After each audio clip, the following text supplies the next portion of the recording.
Halo teman-teman, selamat datang di video pembelajaran yang akan membahas tentang persiapan presentasi yang efektif. Video ini dibuat untuk memenuhi tugas mata kuliah pengembangan media presentasi dengan dosen pengampu Ibu Retno Widianingrum. Simak videonya hingga selesai ya. Pada materi proses pengembangan presentasi yang efektif, terdapat 3 tahapan, yaitu tahap perencanaan, tahap persiapan, dan tahap presentasi. Yang disajikan di sini adalah tahapan persiapan.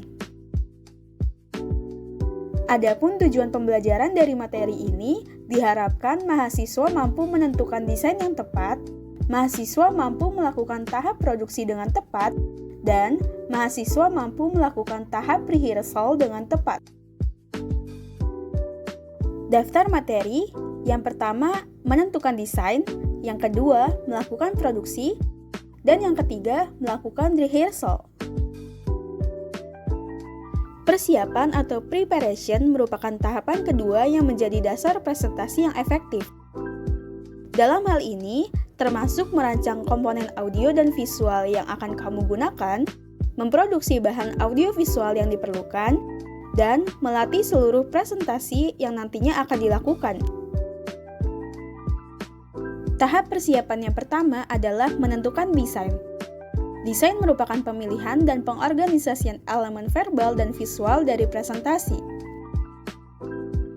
Desain dibagi menjadi 4 kategori, yaitu general design, instructional design, verbal atau visual design, dan specific media design. Di dalam general design terdapat 2 faktor, yaitu structural appeal dan personal appeal. Pada structural appeal, gunakanlah kata pengantar dan juga ringkasan. Gunakan pula pacing atau proses penyelarasan yang mempertimbangkan materi pelajaran, audiens, dan respon yang diinginkan. Dan jangan lupa menggunakan isyarat verbal dan visual untuk menekankan elemen-elemen kunci dari presentasi. Aturlah informasi secara logis sehingga jelas bagi audiens. Bagilah informasi kompleks menjadi unit-unit kecil, dan sajikan informasi penting di awal dan di akhir presentasi. Pada personal appeal, gunakanlah sudut pandang dari audiens.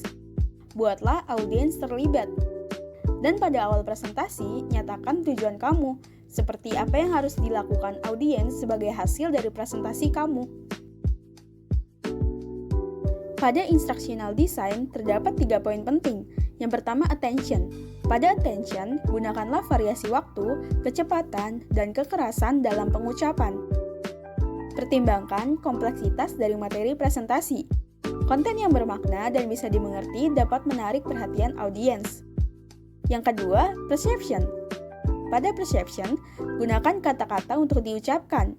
Pertimbangkan apa yang ingin dilihat atau didengar secara bersamaan atau berurutan. Gunakan hanya informasi yang bersangkutan dan batasi jumlahnya. Atur materi agar sesuai antara audiens dengan topik materi. Pada memori akan terfasilitasi ketika materi yang disampaikan bermakna. Pertanyaan dapat mendorong daya ingat dengan memfokuskan perhatian pada materi.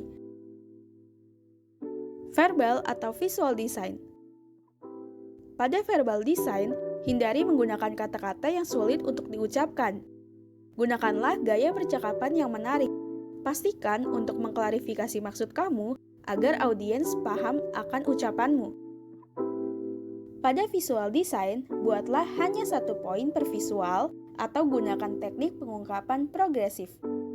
Batasi pula jumlah kata-kata dengan rekomendasi maksimum 15-20 per visual. Gunakanlah kata kunci, bukan frasa panjang. Specific media design. Yang pertama ada chalkboard flip chart. Keterbacaan merupakan hal yang penting. Pertahankan ukuran huruf yang besar untuk memfasilitasi keterbacaan. Gunakan karakter minimum yang diperlukan untuk menyampaikan pesan kamu. Yang kedua ada slide atau overhead transparency. Pertimbangkan hubungan antara gambar dengan pesan. Gunakan rule of thirds untuk menempatkan objek yang penting. Gunakan juga teknik fotografik yang sesuai. Tahap persiapan yang kedua adalah melakukan produksi. Proses produksi sangat bervariasi tergantung pada media yang diproduksi, perangkat keras dan perangkat lunak yang tersedia, serta kendala anggaran. Tahap persiapan yang ketiga adalah melakukan rehearsal. Rehearsal atau latihan dapat membangun kepercayaan diri dan membantu menghindari demam panggung. Pembicara yang menggunakan multimedia perlu berlatih terlebih dahulu sehingga mereka nantinya akan nyaman berbicara melalui animasi, serta mengendalikan presentasi dengan mouse atau keyboard.